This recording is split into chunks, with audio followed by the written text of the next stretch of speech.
chaque événement. À savoir que jusqu'à présent, avant cette vague migratoire sans précédent qu'on connaît aujourd'hui, eh ben, on parlait de Calais, on parlait de Ceuta, on parlait de Lampedusa, mais de façon épisodique, quand les événements, quand le quotidien nous rappelait un peu la question des migrations internationales. Et puis, en mai 2014, je rappelle qu'il y a eu les élections européennes. Et c'est la première fois que la France a envoyé 24 eurodéputés du Front National au Parlement européen. Ça ne s'était jamais produit. C'est un événement exceptionnel et révélateur de quelque chose. Et le débat sur l'immigration avait été important lors de l'élection européenne. On en parlait, chacun à sa manière. Mais très rapidement, le souffle est tombé après. Et nous, c'était le point de départ de notre histoire. On s'est dit, quelque part, les choses sont fondamentalement en train de changer dans notre pays.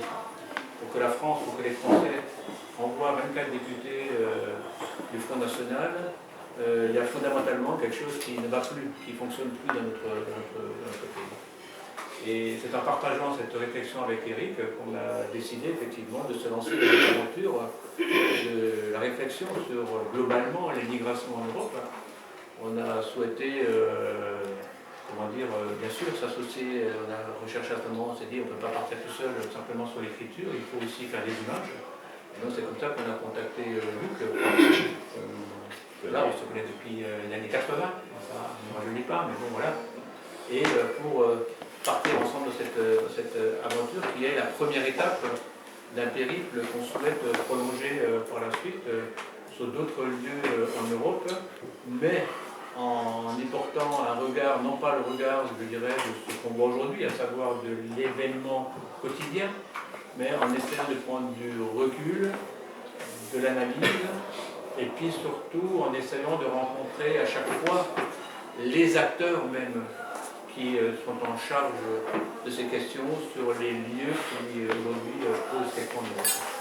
Voilà, un peu le démarrage de notre aventure. Donc c'est une nouvelle collection, c'est-à-dire qu'il y aura plusieurs livres, plusieurs sites. Voilà, effectivement, avec Philippe qui est éditeur, avec Philippe qui est éditeur. Il y a une nouvelle collection qui a été créée chez Mediaport, une nouvelle collection qui s'appelle Migration des ports de l'Europe. Et puis donc ce livre est le premier volume d'une série qui est encore écrite.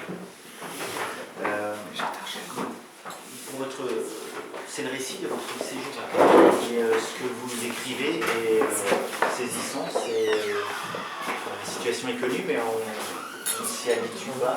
C'est une descente aux enfers. Qu'est-ce que vous avez vu? Racontez-nous un petit peu ce que vous avez vu.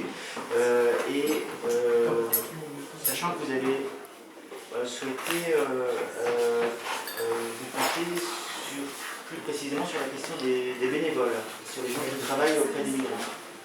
Expliquez-nous un petit peu la situation qu'a aujourd'hui les migrants, les jeunes, les offices spéciaux. Bon, par rapport à ce que l'on dit aujourd'hui sur Calais, ce que l'on a dit sur Calais, avec les propositions de Valls de créer un camp de toile, je crois que fondamentalement ça n'a pas changé par rapport à ce que nous avions vu il y a un an. Quand on est arrivé à Calais, il y a eu des incidents et l'extrême droite s'était manifestée. À l'époque, bon, on ne s'en souvient peut-être pas, Marine Le Pen s'était rendue à Calais et Bernard Cazeneuve devait s'y rendre. Et c'est ce qu'ils ont fait. Alors à l'époque, on avait donc des comptes rendus médiatiques et on sentait que c'était très tendu. Et quand on est arrivé, c'était un dimanche en soirée. On était assez surpris, c'est une ville très calme. Hein. Un dimanche soir, une ville moyenne en France, c'est calme. Et Calais, c'est la même chose. Il n'y a pas de tension, il n'y a rien de cela. Et Calais, c'est une ville de 73 000 habitants avec ses migrants. Mais ces migrants, on ne les a pas vus. Ils ne se sont pas manifestés en tout cas. On les a vus quand on est arrivé, parce qu'on arrivait en début de soirée, et il y avait la file. Et là, il y avait 700, 800 personnes qui attendaient bien sagement de recevoir leur repas quotidien. Voilà, ça c'est le premier abord de Calais. La seconde impression qu'on a eue en arrivant sur place, c'est la présence de touristes et de consommateurs anglais. Hein, dans le resto, là-bas, on vous aborde en parlant en anglais. Hein. C'est ce qui a été notre cas. Nous, on n'a rien demandé, on arrive. Et tu sais, la servante, on est Are you ready? D'accord. Très bien. Voilà, c'est ça. Alors effectivement, après, ça c'est ce qu'on voit au-dessus. Et ensuite, on s'installe, on va dans un endroit qui est très fréquenté aussi à Calais, c'est l'auberge de jeunesse, hein. C'est le centre européen ça s'appelle de séjour, le centre européen de séjour, où beaucoup de touristes s'arrêtent. Beaucoup d'Anglais logent là-bas, et à partir de là, on a eu le contact. Et dès la première journée, c'était très fort. Puisqu'on est allé dans le principal camp, la principale jungle, Tioxile, du nom d'une entreprise américaine qui a des installations dans la zone d'activité vers Calais-Nord, vers l'ouest de Calais-Nord, sur la zone près de la zone d'embarquement des ferries. Et là, nous avons eu déjà des premiers témoignages. Ça n'a pas été facile parce qu'on ne rentre pas comme ça dans un camp sans solliciter, sans être accompagné. Il y a combien de camps Il y avait, on va dire, 3-4 camps principaux et puis une trentaine de petits squats en ville. Ça, c'était la situation à l'époque. Intramuros, je pense qu'il y avait entre 2000 et 2500 migrants à l'époque. Aujourd'hui, à l'extérieur de la ville, on considère qu'ils sont 3500. Donc ça a un peu augmenté quand même. Donc, dans ce camp de Tioxide, ce qui nous a frappé, c'est l'extrême dénuement dans lequel les gens se trouvent. C'est des bennes à ordures archi pleines qui ne sont pas vidées. Donc du coup, les détritus que l'on voit lors des cheminements. Là où nous étions, c'était un gymnase qui recevait essentiellement les enfants et les femmes qui sont minoritaires encore. Et autour, il y a donc un terrain vague et un terrain de foot, et autour du terrain de foot, où on ne dresse pas de tente, on ne dresse rien du tout, c'est un espace de jeu, quoi. Il y avait donc ces installations assez improbables, faites de tôle, de plastique, de bois, enfin vraiment c'est la débrouille. Est-ce qu'il y a des organisations? Est-ce que ces campements sont organisés? Je crois. Il y a quand même un filtrage, mais il faut bien vous dire que c'est pas un... Arrivé sur Tioxide, je pense, enfin c'est du moins l'impression qu'on a eue, c'est que ce sont des gens qui ont dépensé leurs maigres économies pour arriver jusque-là. Et bien souvent, ce sont des gens qui ont un parcours de 2-3 ans d'errance comme ça. Alors par la Turquie ou par la Libye, et par la traversée de la Méditerranée. Ils arrivent là-haut parce qu'ils veulent aller, enfin ils arrivent au bout, ils veulent traverser le détroit du Pas-de-Calais et aller en Angleterre. C'est pour ça qu'ils sont là. Mais bien souvent, ce sont des gens qui sont fatigués, qui n'ont pratiquement plus d'économie, qui n'ont pratiquement plus rien. Ce qu'ils ont, ils l'ont sur eux. Et l'objectif final, c'est d'aller en Angleterre. Parce qu'ils ont des contacts, parce que bien souvent, c'est comme ça. Et c'est pour ça qu'ils sont à Calais. Mais ils ne sont pas à Calais pour foutre le bazar.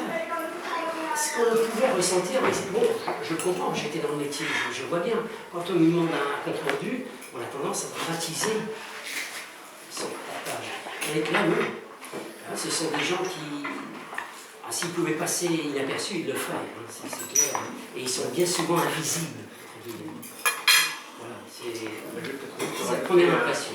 Rajouter un élément de compréhension que tu dis, Eric, là, par rapport à son date. Parce qu'en fait, aujourd'hui, on raisonne en chiffres quotidiens. On dit qu'il y a 2500, 3000 réfugiés sur Calais.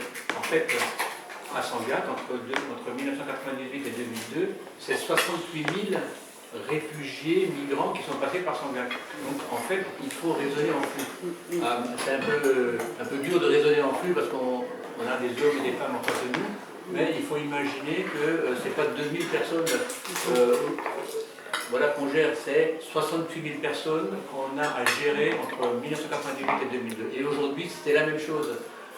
Les personnes qui sont à Calais ne souhaitent pas rester à Calais. Ce sont principalement des personnes qui viennent de la Corne d'Afrique. Donc à Calais, on avait des Éthiopiens, des Érythréens, des Soudanais, très peu de Syriens, parce que les Syriens, à l'époque, la Suède venait d'ouvrir ses portes pour les Syriens, donc la ligne directe montait directement, passait par la Belgique, et puis vers la Suède. Et donc c'est ça la réalité, c'est qu'aujourd'hui, et c'est la grande difficulté à laquelle sont confrontés aujourd'hui les dirigeants dans chacun des pays, c'est le flux. Comment reconstruire des politiques migratoires pour prendre en compte non pas des situations figées, mais un flux migratoire. Ça veut dire très concrètement que parmi quand au jour J il y a 3000 personnes dans ce campement, il reste combien de temps que ils arrivent, s'ils vont passer, s'ils n'y arrivent pas, ils vont essayer ailleurs. Oui, oui. C'est ce qui se passe. Oui, À savoir les plus chanceux, au bout de 3 semaines, arrivent à monter dans un camion. Sinon, s'ils n'arrivent pas aujourd'hui, ils essaieront demain, et puis après-demain, etc. Car, comme le dit Eric, ce qui est important, c'est qu'effectivement, ceux qui aujourd'hui se retrouvent à Calais sont ceux qui sont au bout du bout. À savoir que les économies, ils les ont, il ne reste plus grand-chose. On s'est posé la question, on leur a demandé comment vous financiez votre parcours qui dure 2-3 ans. En fait, ils nous ont expliqué, pour la plupart, ceux qui n'ont pas d'argent au départ et qui peuvent directement venir ici, notamment c'est le cas de nombreux réfugiés syriens qui sont issus des classes moyennes et qui ont forcément vendu leur maison, etc. Ceux de la Corne d'Afrique ont moins de chance. Mais ils ont des parcours qui sont échelonnés par des temps d'arrêt qui durent parfois 1 mois, 2 mois, 3 mois. Par exemple, la Libye aujourd'hui est un pays d'accueil et d'embauche d'une partie des migrants pour qu'ils se refassent une cagnotte. Donc ils se refont une cagnotte en Libye et puis ensuite on fait l'étape supplémentaire. Et puis de temps en temps on reçoit de l'argent de la famille qui se trouve déjà en Angleterre. C'est la débrouille en permanence. Mais c'est des gens qui n'ont plus beaucoup d'argent parce qu'ils sont à Calais. Et ils s'organisent forcément également sur les camps de Calais, des petits réseaux. On sait, on n'a pas pu nous rentrer on n'a pas eu le temps de rentrer dans ces réseaux. Pour l'accès à l'eau, on nous a dit apparemment il fallait payer à telle ou telle personne du camp quelques euros pour accéder à l'eau, pour tel emplacement dans le camp. Nous, on dédommageait de façon symbolique la personne qui nous accompagnait. C'est-à-dire que ce n'est pas les 10 euros ou 20 euros qu'on pouvait lui donner qui allait nous permettre de survivre. Voilà. Mais en fait, il y a une organisation dans les camps, c'est sans doute indéniable. Mais il le faut, sinon c'est le chaos. Parce qu'effectivement, c'est aussi sanitaire pour le temps. Et en même temps, c'est des gens qui sont là, mais qui n'ont vraiment plus grand-chose. Tout à l'heure, Eric, tu faisais allusion à la façon dont les médias rendaient compte de la situation. Dans votre récit, tous les jours, il y avait d'autres équipes de journalistes qui étaient là, sur place, qui travaillaient. La presse locale, ou la presse nationale. La presse locale, oui. La presse locale suit quasiment quotidiennement ce qui se passe. Mais la presse locale, elle parle pas du train qui arrive à l'heure. Je veux dire, s'il n'y a pas d'incident, on n'en parle pas. Oui. On a parlé de vous, je crois, vous avez eu le droit mais bon. Ouais. On a eu le droit. Mais quand on y était, il y avait une équipe de France 2 qui restait 2-3 jours, qui est venue de Paris. Canal+. Il y avait Canal+, qui finissait un reportage. Et il y a des Anglais qui sont passés aussi. Et il y avait des Italiens aussi, une équipe italienne qui voulait finir un reportage et qui venait de Libye, carrément. Et ils finissaient à Calais. Donc, Calais, c'est intéressant, puisque tout se concentre sur... Là, il y a les gens qui arrivent, il y a les gens qui partent, il y a les réponses des autochtones, alors que ce soit les bénévoles, les associations ou l'État. Voilà, on a dans un périmètre assez restreint, on a toute la problématique des flux migratoires en Europe aujourd'hui, de la politique migratoire en européenne. Georges, comment vous avez travaillé sur le site? À plusieurs reprises, vous précisez qu'il y a des personnes qui ne souhaitaient pas être prises en photo. Comment est-ce qu'on fait des photos c'est pas toujours facile parce que bon, j'ai pas l'âme d'un paparazzo, donc j'essaie de respecter un peu les volontés des gens qui photographient. Et c'est vrai que c'est une approche pas évidente. Donc, surtout au début, bon, après on a eu quand même des contacts, on a été aidé par un des migrants qui nous a permis de rentrer plus facilement dans les squats et qui a eu des contacts qui nous a permis de photographier des gens qui ont accepté les photographies. Tous dans les photos qui sont présentes dans les livres, il y a beaucoup de photos qui sont des photos entre guillemets volées, mais c'était nécessaire aussi pour relater un peu ce qu'on a vécu. C'est des moments très très forts qu'on a vécu. Enfin, comment personnellement j'ai vécu, parce que vous savez, quand vous êtes confortablement installé dans un fauteuil et vous regardez les émissions de la télévision le soir qui relatent un peu des événements ou que vous lisez la presse, c'est tout à fait différent que lorsque vous êtes là. Parce que là, on n'est pas devant l'événement, on est dans l'événement. Donc c'est autre chose. Il y a eu des moments très très forts. La couverture du livre là, c'est un des moments, je pense, que moi j'ai vécu le plus fort, c'est-à-dire c'est quand un certain nombre, on en parlera peut-être un peu plus longuement tout à l'heure, quand un certain nombre de migrants alors qu'il faisait un temps épouvantable, mais vraiment la seule journée que nous avons eue du plus battant, comme rarement j'ai vu, alors que le résultat était relativement beau, dans l'intérieur d'un squat, il y a un Anglais qui a dit je pars en Angleterre. Il a été suivi par 150 migrants qui ont couru pour essayer de rejoindre sous une pluie battante, avec rien sous le dos, ils ont essayé de sauter dans les camions. Parce qu'il y avait un va-et-vient incessant des camions qui vont en Angleterre, donc les gens essayaient de sauter. Donc ça, c'était des moments excessivement forts, et les photos qui sont à l'intérieur de ces photos-là sont des photos que j'ai prises à café.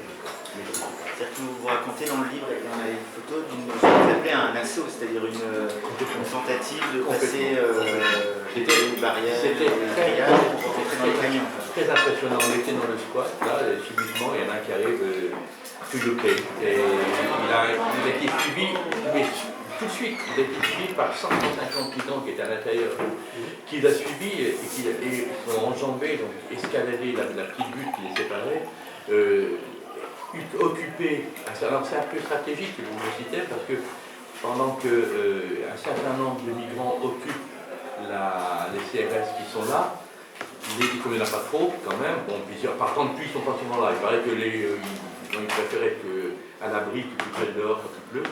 Donc pendant que les migrants occupent, les autres c'est vrai, les autres utilisent donc, un autre chemin pour enjamber sauter par la palissade.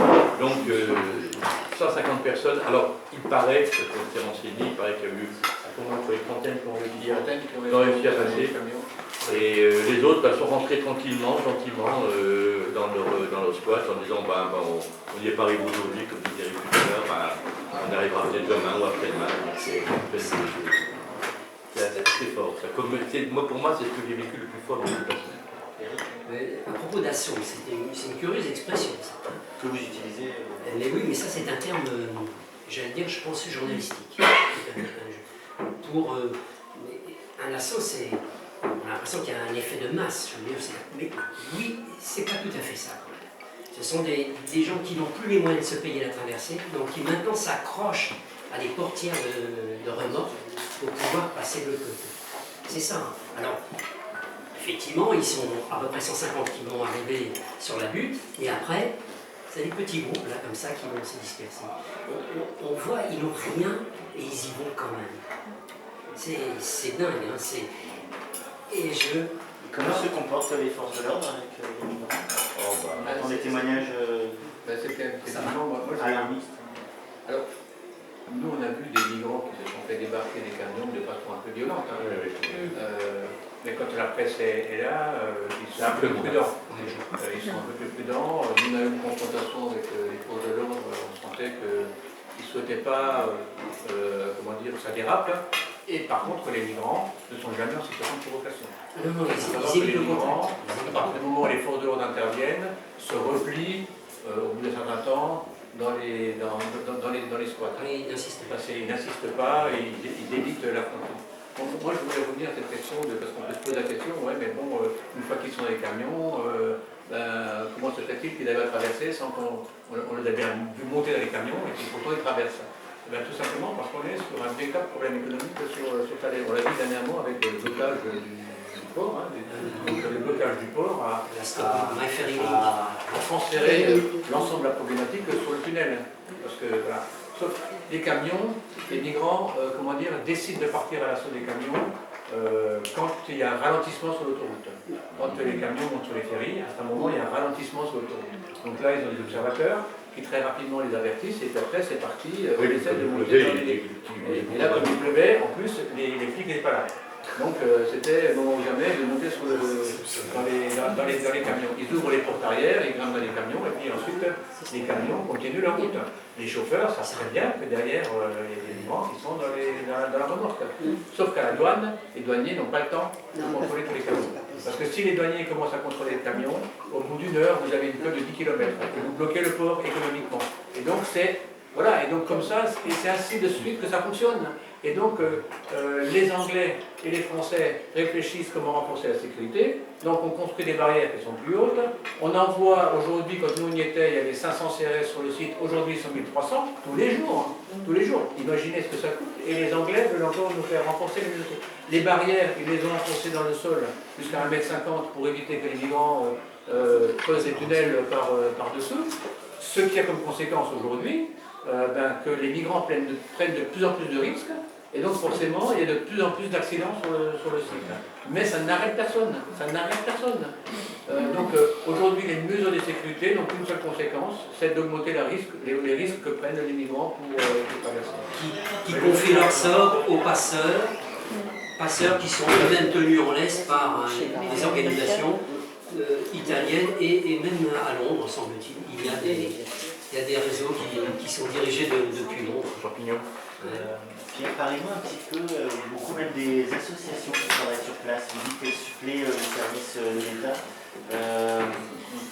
Vous en avez vu rencontrer beaucoup. Vous pouvez nous expliquer un petit peu comment elles fonctionnent, si elles sont organisées, il y a des rivalités entre elles ou pas? Moi, c'est vrai que globalement le système fonctionne grâce à l'engagement des militants associatifs. On le voit aussi aujourd'hui, hein. Sans la Croix-Rouge, sans les associations qui sont mobilisées, qu'elles soient professionnelles, certaines sont professionnelles, hein, d'autres sont solidaires, hein. Solidaires, c'est l'association avec des salariés, d'autres ne fonctionnent qu'avec des bénévoles. Nous avons suivi une journée Médecins du Monde, chacun dans son rôle. Et il y a une complémentarité qui se fait au sein d'un réseau. La plateforme des migrants qu'ils ont organisée entre eux pour qu'effectivement ils se coordonnent, leur intervention pour les solliciter. Donc il y a une trentaine d'associations. Il y a une quinzaine d'associations véritablement actives sur le site. Les deux grosses associations, 100% de bénévoles, qui assurent la distribution des repas au quotidien, c'est d'une part l'auberge des migrants, qui assure les repas qui assurait les repas par semaine. 2 fois 700 repas. 2 fois entre 700 et 900 repas. Et l'association Salam, qui est quand même une plus grosse association, qui faisait 5 jours par semaine. Donc, tous les jours de la semaine, 7 jours sur 7, 365 jours. Et là, on a suivi l'association qui, du début à la fin. On a démarré le matin avec eux à 8h30, 9h. On a terminé le soir à 22h sur le site. C'est un travail extraordinaire. On ne peut pas imaginer la débauche d'énergie qu'il faut pour tous les jours préparer 700 ou 800 repas. Non pas dans des conditions cuisine installée, on vous apporte les matières premières, etc. On va quémander, on va chercher auprès de la grande distribution les invendus. Tous les jours, c'est de l'organisation. Quand on était là-bas, ils venaient de récupérer combien de tonnes de bananes? Une tonne 4 de bananes, donc on a aidé à décharger les bananes, parce que bon, il fallait en urgence décharger les bananes, parce qu'après il fallait charger les gamelles. Enfin, ils ont installé des gamelles dans une arrière-cour de ferme parce qu'il y avait un fermier qui leur a mis à disposition un local pour faire la cuisine. C'est des transports à pas en finir, c'est des véhicules qui sont à bout de souffle, etc. Et ça tient depuis maintenant plus de 20 ans sur le site. On a aussi vu des dirigeants qui sont exténués. Le président de Salam, le noir, est quelqu'un qui est à bout de souffle. santé. Et puis il y a beaucoup aujourd'hui d'auberges des migrants qui prend un peu le relais de façon, voilà. Mais voilà, le système, globalement, il tient à 90% grâce à l'implication des bénévoles de ces associations. Et l'État n'est là que pour dire ce qu'il faut faire, de temps en temps allouer une subvention pour renforcer la sécurité et pour principalement, comment dire, empêcher les migrants de partir. Donc on est un peu sur des objectifs contradictoires. On a d'un côté l'État qui est là pour empêcher les migrants de partir et on est là avec les associations qui, sans les associations, la situation serait catastrophique. La situation serait catastrophique sur tous ces lieux. Et ça, je regrette qu'on ne soit pas suffisamment, comment dire, mobilisé sur cette question-là pour, disons, être beaucoup plus proche de ces associations qui, comment dire, maintiennent la cohésion, participent à la cohésion sociale de notre pays. Hein, sans ces associations, ça serait dramatique. Hein, dramatique. Et l'État n'est pas à côté. L'État n'est pas là. L'État est là pour empêcher de tourner en rond. Alors, le propos de votre livre, c'est de dire que les États européens, la France et les autres, leur approche de la situation, c'est d'essayer de garder les migrants à l'extérieur des frontières. Qu'est-ce qui devrait être fait selon les règles, selon la législation internationale? Alors, effectivement, on ne développe pas dans le livre aujourd'hui, on ne termine pas sur les propositions. Mais on n'échappera pas dans les mois à venir à aborder un certain nombre ou à esquisser des propositions. Un des enseignements qu'on retient, c'est qu'on se rend compte de l'absurdité aujourd'hui du dispositif du droit d'asile, qui ne fonctionne pas. On raconte des histoires en France. On raconte des histoires. Faut pas dire qu'est-ce que c'est le droit d'asile. C'est des gens qui déposent un dossier, qui passent à l'OFPRA une première fois. 75, 80 ou 85% des dossiers sont refusés. Donc ils reçoivent une UQTF, une obligation de quitter le territoire, mais qui n'est exécutée que pour 5%, voire moins de ceux qui reçoivent l'UQTF, et tous les autres qui restent là, eh ben, ils n'ont le droit ni d'être logés, ni de travailler. Et puis les 5% qui restent, eh ben, les plus chanceux, eux, ils poursuivent un parcours d'intégration. Mais globalement, 90% de ceux qui déposent un dossier sont déboutés. Déboutés quand? Au bout d'une démarche qui dure entre 2 et 3 ans. Parce que quand leur dossier passe après au recours à la commission administrative, il y a 2 et 3 ans qui sont passés. Et donc on met des gens dans des situations, je dirais, d'inconfort administratif totalement inacceptable, parce que c'est des gens qui doivent bien survivre quelque part. Et donc forcément qu'ils font éclater le système aussi en France. Donc la première question, c'est-à-dire le système ne fonctionne pas, il faut réformer. Il faut réformer aujourd'hui toute la procédure du droit d'asile. Et il faut que cette procédure intègre la question des flux. Il faut savoir que là, il y a peut-être des gens qui n'ont peut-être pas envie de rester ici et qu'on reste aujourd'hui, on intègre. Ce que je dis là, c'est pas simple. C'est le cas de Calais, par exemple. Les gens qui sont là, c'est là pour rester en France, ils veulent aller ailleurs. Donc ils ne prennent même pas les formulaires, on ne leur distribue pas. Voilà, alors, absolument, ouais, c'est ça. Alors, le bon exemple, c'est on était un soir sur la zone de distribution quai de la Moselle des repas, donc les agents de l'office sont arrivés. Donc l'office est l'organisme chargé d'instruire les dossiers de demande d'asile. Donc ils arrivent, carreau rouge, et puis il y a marqué dans le dos office pour qu'on les reconnaisse bien. Donc ils ont les dossiers sous le bras, ils sont là 10 minutes, ils font la tournée, ils interrogent un autre migrant, et puis au bout de 10 minutes, ils repartent. Avec 0 dossier remis. 0 dossier remis. On a croisé des migrants dans la jungle du Brûle, dans le bois du Brûle, qui avaient rempli un dossier.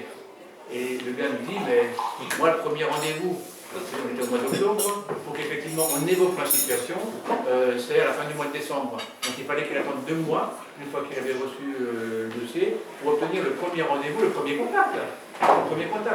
Et le gars a dit, mais moi dans 2 mois, c'est pas sûr que je serai sans doute plus là. Donc voilà, c'est ça qu'on dénonce aussi, c'est un peu cette comment dire, je pense que politiquement, on n'est pas bon là-dessus, quoi. On ne regarde pas la réalité en face. Et donc forcément derrière, on ne construit pas les bonnes réponses. On ne construit pas les bonnes réponses derrière. le système, et après on sait très bien